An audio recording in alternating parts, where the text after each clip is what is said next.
The tale unfolds in the grandeur of the Count family palace within the illustrious Seldom Kingdom. Our protagonist, Jamie Welton, awakens in his bed, haunted by the persistent recurrence of a peculiar dream. Jamie, the eldest son and the designated heir to the Seldom Kingdom's Count family, bears a secret burden. In a past life, he was Diablo Volfir, a formidable warlord sealed away by the 12 heavenly gods.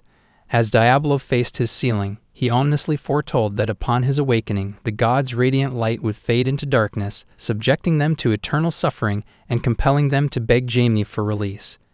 These gods, unfazed by Diablo's prophecy, expressed anticipation for the moment Jamie would awaken. They consigned Diablo to an eternity of torment, sealing him away. Yet Diablo, after what felt like an eternity, discovered a crack in the barrier, paving the way for his reincarnation as the firstborn of the Welton family. Reborn as an infant, he now experiences the life of nobility, showered with love from his parents, a far cry from the warlord he once was. Fast forward 9 years, and Jamie Welton sighs at the prospect of yet another wearisome day. His maid enters, surprised by Jamie's early rising, and he feigns appreciation for the morning sky. Despite Jamie's lack of enthusiasm for the attention, he puts on a cheerful facade. The maid, duly impressed, informs him that his parents await him downstairs.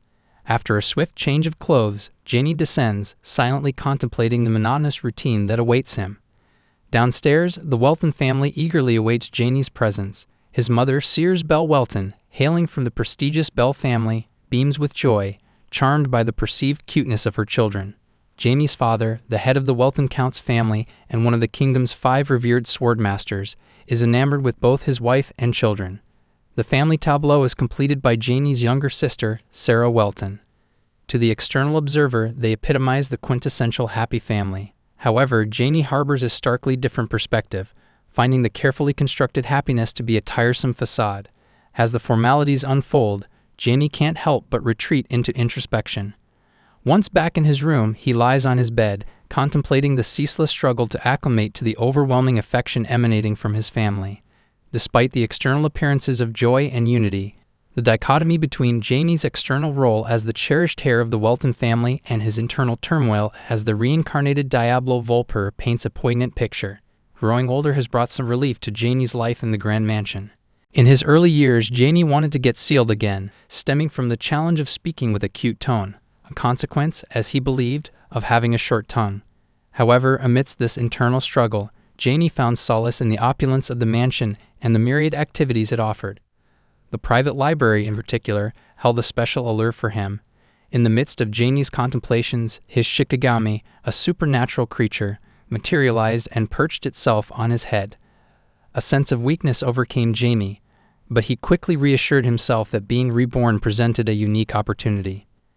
He crushed his shikigami, resenting the 12 gods who, in his previous life as Diablo Volfir, had sealed him away. Jamie saw them as parasitic entities still leeching off their believers, and he harbored a deep-seated anger toward their arrogance. Acknowledging the limits of his powers in an era devoid of dark magic, Jamie found comfort in the knowledge that time was on his side. Despite the absence of his formidable past abilities, he vowed to grow stronger and ultimately overthrow the 12 gods who had once held dominion over him.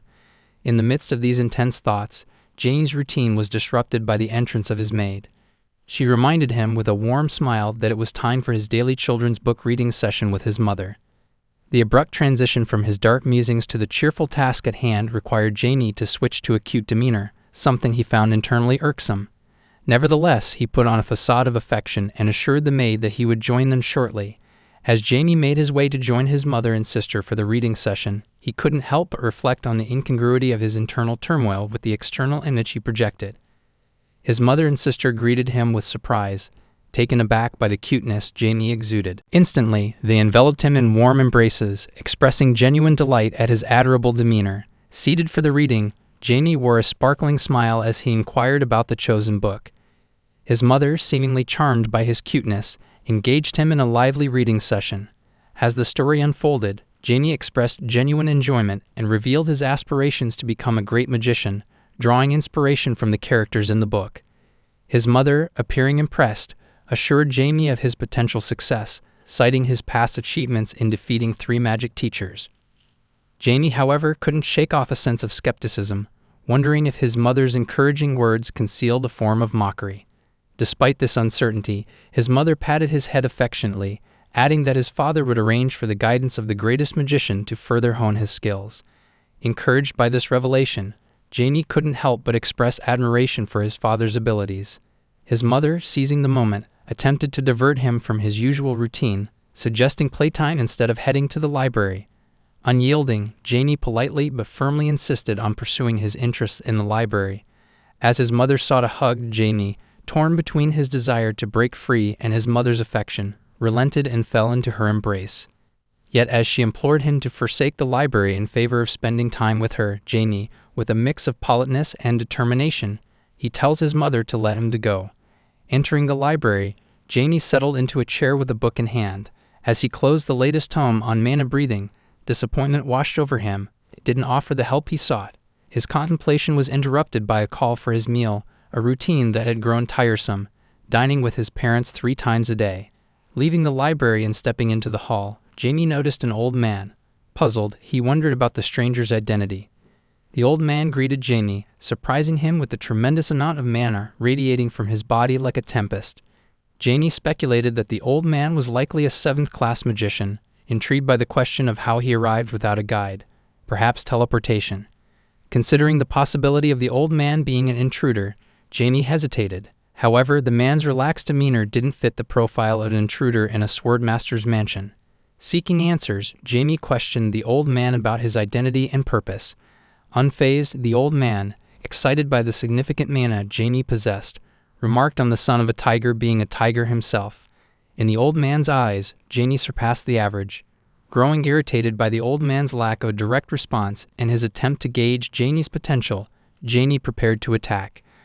Ready to unleash a spell, he observed the old man's laid-back attitude and felt the need to assert his strength. The old man, seemingly unfazed, only fueled Jamie's irritation. In response, Jamie began to ready a spell, signaling his intent to take action. The old man, impressed by Jamie's mana and intrigued by his demeanor, reciprocated by initiating the same spell. A tension hung in the air as both individuals prepared for a potential confrontation.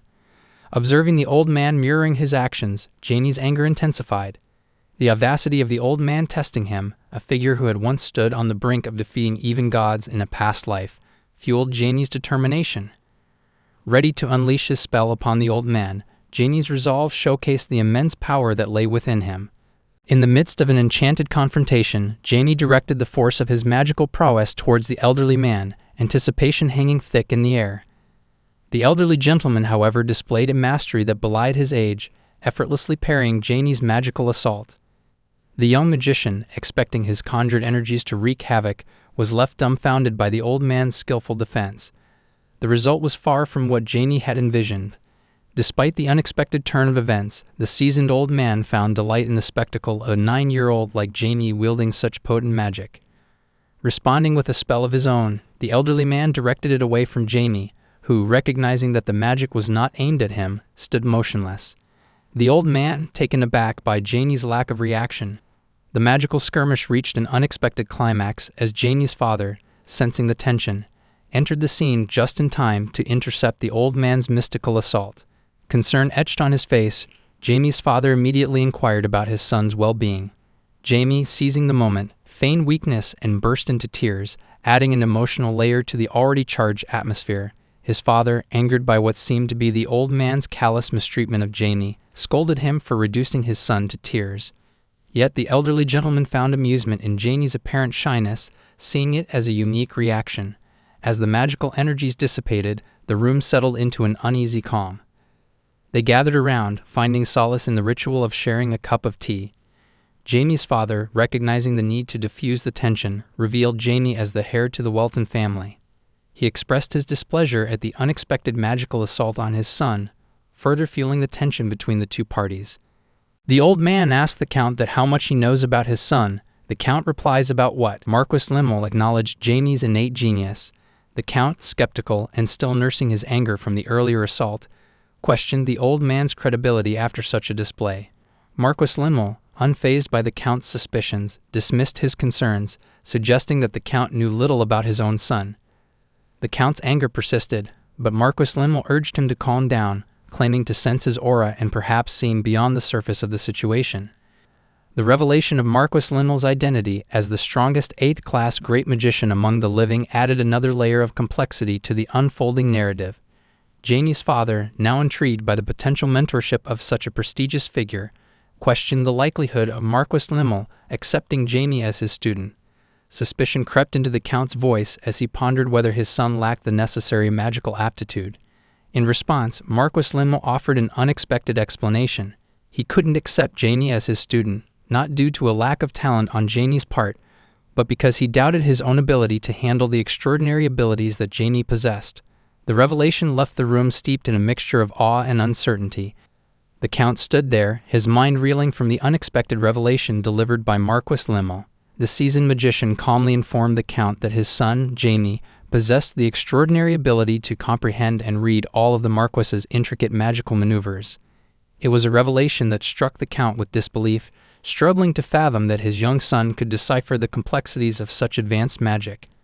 Marquis Linmel, however, exuded a certain assurance as he continued, revealing that Jamie was impervious to the influence of his own magic. The Count was further astonished when the Marquis described how Jamie had not flinched in the face of his magical onslaught, displaying an unprecedented composure that defied his tender age. According to the Marquis, Jamie's innate magical prowess had already elevated him to the level of a 3rd-class magician through his relentless self-teaching. Moreover, when accounting for Jamie's physical limitations, Marquis Linmel boldly declared that Jamie could be considered on par with, or even surpassing a 4th-class magician. The Count grappled with the weight of this revelation, recognizing that his son was no ordinary child, but possibly a prodigious force in the world of magic. Labeling Jamie as either a genius or a prodigy, Marquis Linmel conveyed a belief that such a remarkable child required no formal instruction. The Count, still trying to wrap his mind around this newfound understanding of his son's capabilities, was encouraged by the Marquis to continue supporting Jamie's growth. The Marquis went further, prophesying the potential birth of a legendary 9th-class magician, a notion that left the Count both astonished and elated. The idea that his son could achieve such a revered status filled him with a sense of pride and hope for Jamie's extraordinary future. Expressing remorse for his earlier magical assault on Jamie, Marquis Linmel shifted the conversation, forewarning the Count of an impending magical storm. The Marquis cryptically stated that this storm wouldn't merely impact the realm of magic, but would extend its reach to influence the entire world. With a swift and mesmerizing display of teleportation magic, Marquis Linmel vanished, leaving the Count to grapple with the weight of the impending magical upheaval and the remarkable destiny that seemed to await his son. The scene transitioned to Jamie's room, where the young magician, still reeling from the events that transpired, found himself fatigued. His mother, upon hearing about the altercation with Marquis Linmel, had kept Jamie confined for hours. Despite the confinement, Jamie felt a deep sense of satisfaction and awe at having witnessed actual magic. The Marquis's attack had left a lasting impression, but it was Jamie's father, Count Jamie Welton, who garnered the majority of his admiration. Reflecting on the strength displayed by his father during the confrontation, Jamie was in awe of the man he thought he knew so well. He realized that his father's prowess extended far beyond his previous understanding. The revelation stirred a newfound certainty within Jamie. His father was not just a strong figure, but one worthy of admiration and respect. Suddenly, and almost as if summoned by Jamie's thoughts, Marquis Linmel appeared in the room.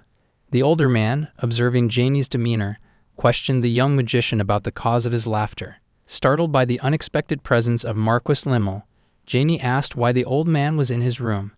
Marquis Linmel, amused by Jamie's surprise, casually revealed that he had teleported himself in.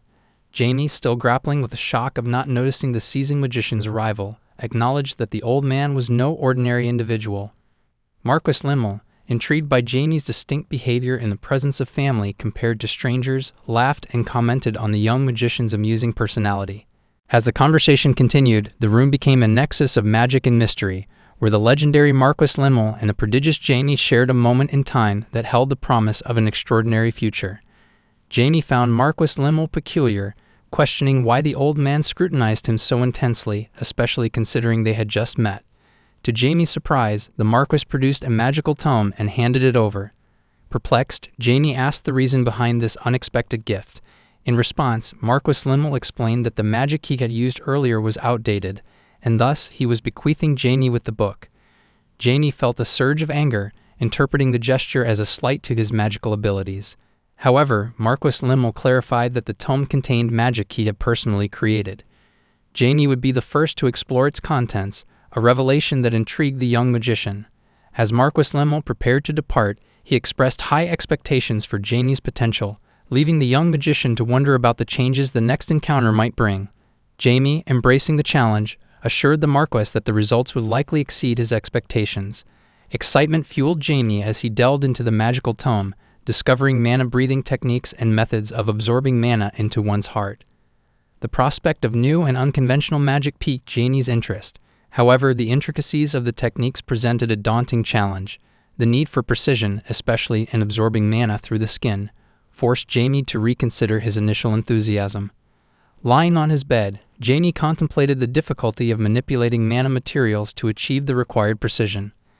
The task seemed insurmountable for most, but not for Diablo Volfir, as Jamie referred to himself. With determination, he envisioned a method to absorb mana through his skin, acknowledging that he would have to feel each mana material to make it work. The uniqueness of Jamie's approach lay in his refusal to accept the conventional limitations of old techniques. While others deemed it impossible, Jamie, as Diablo Volfir, saw it as a challenge to overcome. Excitement surged through him as he envisioned the possibilities unlocked by this new perspective. Sitting up, Jamie resumed reading the magical tome, eager to explore its secrets. He decided to put his newfound insights into practice, summoning his Shikigami, Black, a one-eyed bat. Instructing Black to break down some mana, Jamie witnessed as the Shikigami shattered the mana, producing particles that floated around him. The first hurdle was conquered, breaking the mana into a size suitable for absorption through Jamie's skin. However, this method had limitations, requiring a fixed location and size. Undeterred, Jamie relied on Black, his contracted familiar, to assist him in overcoming these constraints. Black is someone who made a soul contract with Jamie. With the first challenge resolved, Jamie faced the next, absorbing the mana. Fortunately, this posed no problem for him, as his body lacked the conventional limits. Jamie could store mana in multiple places within his being, a testament to the boundless potential he believed lay within himself. In this pursuit of magical innovation, Jamie, as Diablo Volfir, forged ahead, fueled by an unyielding determination to defy the norms and push the boundaries of magical possibility. The magical tome became not just a source of knowledge, but a catalyst for Jamie's journey into uncharted territories, where the old gave way to the new, and the impossible became a realm waiting to be conquered. Outside Jamie's room, his father and the maid observe him. The Count is surprised to see Jamie's mana swirling around him. He knew Marquis had given Jamie some advice, but he didn't expect Jamie's mana to transform so quickly. The Count thinks that maybe his son has a hidden talent. He instructs the maid to let Jamie be for the day, as they never know when he might come out. The maid assures the Count that she will keep an eye on Jamie. The Count is fascinated to discover that Jamie is a magician rather than a sword user, speculating that it might be influenced by his wife's family. This surpasses the Count's expectations for Jamie. He smiles, thinking Jamie might be the 9th-class magician. The scene shifts to the next day in Jamie's room, where he has successfully performed the mana manipulation described in Marquis's book. Initially challenging, Jamie managed to move and break apart mana after a few attempts. However, Jamie is disappointed as, for now, 4th-class mana is his limit. He considers it frustrating as he was close to reaching the 5th class. Black suggests that Jamie reform his body, but Jamie declines, stating that he knows his current body is young and weak. Black is disappointed, but Jamie assures him that he will try to be patient since the gods won't disappear, and he has already walked this path once. Jamie uses a spell to make Black invisible and informs him that he plans to meet his father. He instructs Black to hide his mana to avoid his father detecting him. Jamie is pleased that even he couldn't sense Black and is confident that his father won't either. As Jamie goes outside to meet his father, the scene shifts to the Count's room, where he is talking to a man. The man thanks the Count for allowing Jinnis into his territory. The Count explains that he thought it would benefit the locals and decided to permit them. The man asks for clarification, and the Count elaborates on his decision. The Count assures the man that he has always pursued excellence and intends to make Jinnis the foremost religion in his territory. The man interprets this as the Count asserting his superiority and issuing a warning not to mistreat residents as if they were gods. Although the man had heard rumors about the Count and knows not to underestimate him, The Count suggests they end the conversation due to the man's busy schedule. They bid farewell to each other. As the man departs, the Count's expression shifts from a smile to a serious demeanor. Outside, Jamie observes the man leaving and notices the symbol of a crescent moon holding a yellow sphere, emitting impure divine power. Jamie is astonished that Janus is now in their territory. He questions his father's sudden decision to allow religion, especially Janus.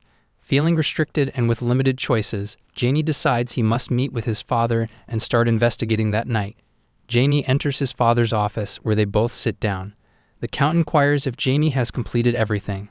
Jamie confirms and expresses his fondness for magic. His father, deep in thought, reveals his concern that he had hoped Jamie would grow up as a normal boy. However, Jamie's extraordinary talent has made a normal life impossible. The Count reflects on the challenges of being recognized for talent and the subsequent scrutiny if growth is stunted. He questions if this is truly best for Jamie. The Count assures Jamie that he is free to quit magic if he wishes, but as long as Jamie continues, his father will support him. Jamie reassures his father, expressing his determination not to give up on magic.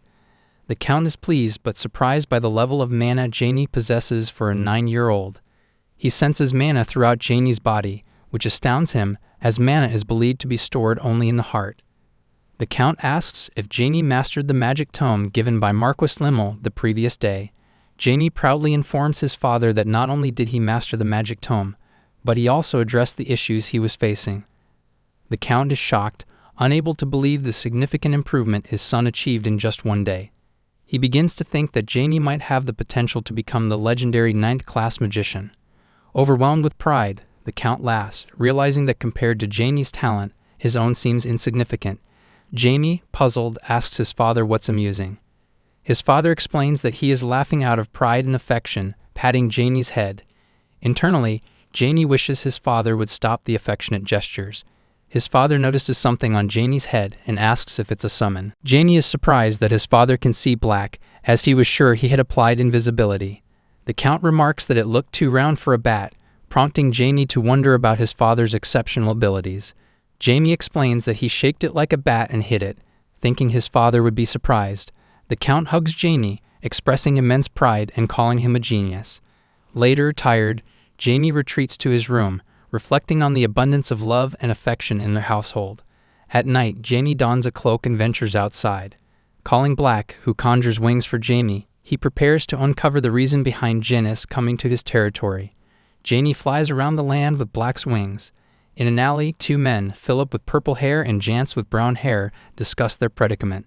Philip, a mid-officer of a criminal organization named Level, believes they must engage in human trafficking to survive. Jance disagrees, expressing disbelief that higher-ups would sacrifice half the organization for personal gain. He warns Philip about the consequences, as Count Welton, who loves his children, would not tolerate such activities in his territory. Philip, confident in their luck, mentions that Hanni's men are willing to carry out the plan.